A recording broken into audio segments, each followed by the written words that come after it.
Hello दोस्तों, कैसे हैं आप सब। मैं राज गौतम आप सभी अपने व्यूअर्स का स्वागत करता हूं हमारे बिल्कुल एक नए कमाल के वीडियो में। तो दोस्तों, आज जिस हम टॉपिक पे बात करने वाले हैं वो है CBSE class 9 syllabus for 2021 and 2022। दोस्तों, जैसा कि आप सभी जानते हैं कि सीबीएसई यानी central board of secondary education ने क्लास 10 और क्लास 12 के सिलेबस को रिड्यूस कर दिया था। तो बहुत दिनों से ये कयास लगाई जा रही थी कि क्लास 9 का भी सिलेबस रिड्यूस होगा। तो ये खबर बिल्कुल ही सही साबित हुई और सीबीएसई ने क्लास 9 के भी सिलेबस को रिड्यूस कर दिया गया है। तो दोस्तों, आज हम इस वीडियो में उस सिलेबस के बारे में बात करेंगे। सीबीएसई ने क्या बदलाव किए हैं, क्या चेंजेस हुए हैं, कौन से चैप्टर डिलीट हुए हैं, कैसे 2 टर्म्स में सीबीएसई ने हमारे सिलेबस को डिवाइड किया है। ये वीडियो आपके लिए बहुत ही इंफॉर्मेटिव साबित होने वाला है। इस वीडियो को लास्ट तक देखिएगा। चलिए बिना टाइम वेस्ट किए चलते हैं हमारे वीडियो पर। तो दोस्तों, हम सबसे पहले टर्म 1 देख लेते हैं कि टर्म 1 में हमारे कौन से चैप्टर हैं, क्या है इनके इंपॉर्टेंट टॉपिक्स और क्या रहने वाला है इन चैप्टर्स का वेटेज। तो टर्म 1 में सबसे आपका पहला यूनिट जो है वो है matter, it's nature and behaviour. तो दोस्तों, ये यूनिट 1 है जिसमें आपको सिर्फ एक चैप्टर पढ़ना होगा, is matter around us pure. दोस्तों, ये चैप्टर आपके लिए कुछ उतना हार्ड नहीं होने वाला, इसको आप इजी टू मॉडरेट कह सकते हैं। अगर हम इसके कुछ इंपॉर्टेंट टॉपिक्स की बात करें तो वो रहेंगे कुछ डेफिनेशन जो कि है एलिमेंट, मिक्सचर, कंपाउंड के। आपको हेट्रोजीनियस और होमोजीनियस मिक्सचर के डिफरेंस पढ़ने रहेंगे और आपको इसमें कोलाइडर और सस्पेंशन ये भी पढ़ने रहेंगे। तो ये चैप्टर मेनली आपका कॉन्सेप्ट बेस होने वाला है, तो ये आपके लिए इजी रहेगा। और अगर हम इसके ओवरऑल वेटेज की बात करें तो इसका 9 मार्क्स है। तो ये एग्जाम में आपके 9 मार्क्स रहता है। तो आप इस चैप्टर को ध्यान से पढ़ें और ये आपको ईजिली हो जाएगा। तो हम मूव ऑन करते हैं हमारे यूनिट 2 की तरफ, जो कि है organization in the living world. दोस्तों, ये बायोलॉजी का यूनिट 2 है। इसमें आपको 2 चैप्टर पढ़ने रहेंगे। तो हमारा पहला जो चैप्टर है वो है the fundamental unit of life. दोस्तों, ये चैप्टर बायोलॉजी का है। तो इसमें आपको कुछ इंपॉर्टेंट टॉपिक जो पढ़ने रहेंगे वो है सेल, सेल का definition, discovery of cell, discovery of nuclear cell, और इसमें आपको cell membrane, Golgi complex, prokaryotic and eukaryotic, ये कुछ इसके इंपॉर्टेंट टॉपिक्स हैं जो आपको ध्यान से पढ़ने चाहिए। तो हमारा जो चैप्टर 2 है उसका नाम है टिश्यू, जिसमें कि आपको कुछ इंपॉर्टेंट टॉपिक्स जो ध्यान में रखने हैं वो है प्लांट टिश्यू और एनिमल टिश्यू, मैरिज्मेटिक और परमानेंट टिश्यू। ये कुछ इसके इंपॉर्टेंट टॉपिक्स है जो आपको ध्यान में रख के चलने हैं। और अगर हम हमारे यूनिट 2 की ओवरऑल वेटेज की बात करें तो ये 18 मार्क्स कंज्यूम करता है। दोनों चैप्टर मिला के 18 मार्क्स है, तो एक चैप्टर के 9 मार्क्स होते हैं। तो आप इस चैप्टर को ध्यान से पढ़ें क्योंकि ये काफ़ी अच्छे नंबर आपके एग्जाम में रखता है। अब हम बढ़ते हैं हमारे यूनिट 3 की तरफ।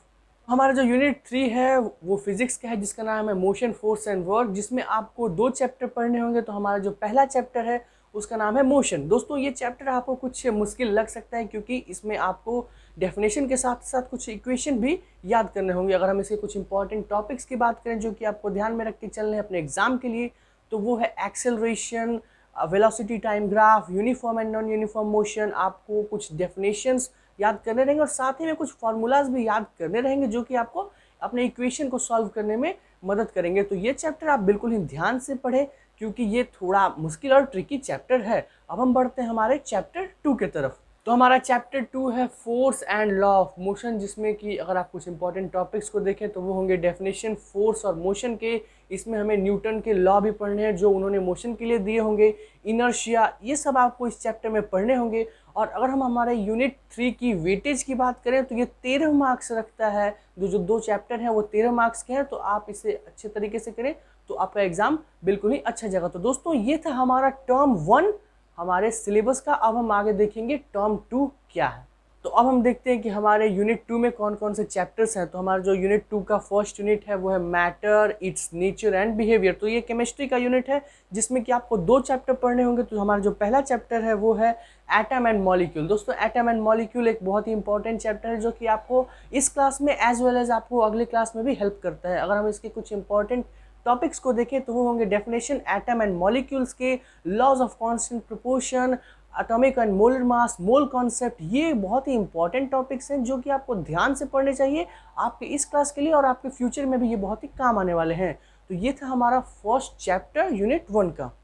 तो हमारा जो चैप्टर 2 है उसका नाम है स्ट्रक्चर ऑफ एटम। इसके अगर हम कुछ इंपॉर्टेंट टॉपिक्स को देख लें तो वो है definition electron, proton and neutron की, आइसोटोप एंड आइसोबार, इन दोनों में क्या डिफरेंस होता है और दोनों क्या होते हैं आपको ये जानना रहेगा, आपको कुछ मॉडल्स पढ़ने रहेंगे जो कि थॉमसन मॉडल, रदरफोर्ड मॉडल और भी बहुत सारे साइंटिस्ट ने एटम के मॉडल दे रखे हैं। तो दोस्तों अगर हम इसकी वेटेज यूनिट हमारे जो 1 है उसकी वेटेज की बात करें तो वो 18 मार्क्स का है। तो दोस्तों ये बहुत ही एक बड़ा नंबर होता है आपके एग्जाम में, तो आप इस दोनों चैप्टर को बहुत अच्छे से करें तो आपका एग्जाम बड़ी अच्छे से जाएगा। अब हम बढ़ते हैं हमारे यूनिट 2 की तरफ। तो हमारा जो यूनिट 2 है वो है organization in the living world. ये बायोलॉजी का यूनिट है। इसमें आपको एक ही चैप्टर पढ़ने रहेगा जो कि है why do we fall ill. दोस्तों ये चैप्टर भी बायोलॉजी का है, जिसमें अगर आप इंपॉर्टेंट टॉपिक्स पे हम नज़र देखें तो वो है हेल्थ का definition, infectious and non infectious disease, virus, bacteria, protozoa, किस डिजीज से क्या होता है, किस बैक्टीरिया से क्या होता है, ये आपको पढ़ने रहेंगे। और अगर हम इस यूनिट की वेटेज की बात करें तो 8 मार्क्स रखता है अपने में। तो ये एक चैप्टर ही 8 मार्क्स है, तो ये आपको ध्यान में रख के पढ़ना होगा। ये काफ़ी इंपॉर्टेंट चैप्टर आपके एग्जाम के लिहाजा से है। तो ये था हमारा यूनिट 2 टर्म 2 का। तो हमारा जो यूनिट 3 है टर्म 2 का, वो उसका नाम है मोशन, फोर्स एंड वर्क। तो ये आपका फिजिक्स का यूनिट है। इसमें आपको 2 चैप्टर पढ़ने होंगे। तो हमारा जो पहला चैप्टर है वो है ग्रेविटेशन। अगर हम इससे कुछ इंपॉर्टेंट टॉपिक्स पे नज़र देखें तो वो है आपको ग्रेविटेशन के definition, universal law of gravitation जो कि न्यूटन ने दिए हैं। तो ये आपको बहुत इंपॉर्टेंट है, आपको ध्यान से इसको पढ़ना चाहिए। और लॉज ऑफ ग्रेविटेशन ये सब हैं, फ्री फॉल, ये सब इसमें रहेंगे। तो आप इस चैप्टर को अच्छे से पढ़ेंगे तो आपका ये चैप्टर इजीली हो जाएगा। अब हम बढ़ते हैं हमारे चैप्टर 2 की तरफ जो कि है वर्क एंड एनर्जी। तो अगर हम इसकी कुछ इंपॉर्टेंट टॉपिक देखें तो वो है वर्क एंड एनर्जी की definition, kinetic energy, potential energy, laws of conservation of energy. तो ये था हमारा यूनिट 3। अगर हम इसके ओवरऑल वेटेज की बात करें तो वो 14 मार्क्स का है। तो ये दोनों मिला के आपको 7 नंबर के चैप्टर होते हैं जो कि आपको अच्छे से पढ़ने चाहिए।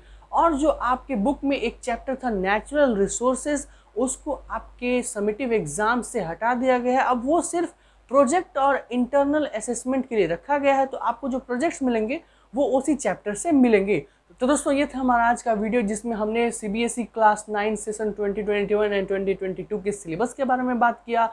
आप ये कोर्स स्ट्रक्चर देख सकते हैं आपके स्क्रीन पे। तो ये रहा हमारा कोर्स स्ट्रक्चर जिसे सीबीएसई ने 2 टर्म्स में डिवाइड किया और आपका टोटल नंबर 80 मार्क्स होता है और बाकी जो 20 नंबर है वो इंटरनल असेसमेंट पे आपको मिलेंगे। अगर आपको ये वीडियो अच्छा लगता है तो इस वीडियो को लाइक कर दीजिए और अगर आप मेरे चैनल पर नए हैं तो मेरे चैनल को सब्सक्राइब कर लीजिए, क्योंकि आने वाले टाइम में मैं ऐसे एजुकेशनल कंटेंट हमेशा डालते रहता हूँ। और अगर आपको मैथ का सिलेबस चाहिए क्लास 9 का तो उसे भी आप देख सकते हैं ऊपर दिए गए साइड बटन में और नीचे गए डिस्क्रिप्शन बॉक्स में। और अगर आपके कोई डाउट्स रह जाते हैं तो नीचे कमेंट सेक्शन में अपने डाउट्स लिख दीजिएगा, मैं आपके रिप्लाई करके उन डाउट्स को क्लियर कर दूंगा। हम मिलेंगे अगले वीडियो में बहुत ही जल्द। तब तक के लिए अपना और अपनों का ख्याल रखिए। Good bye.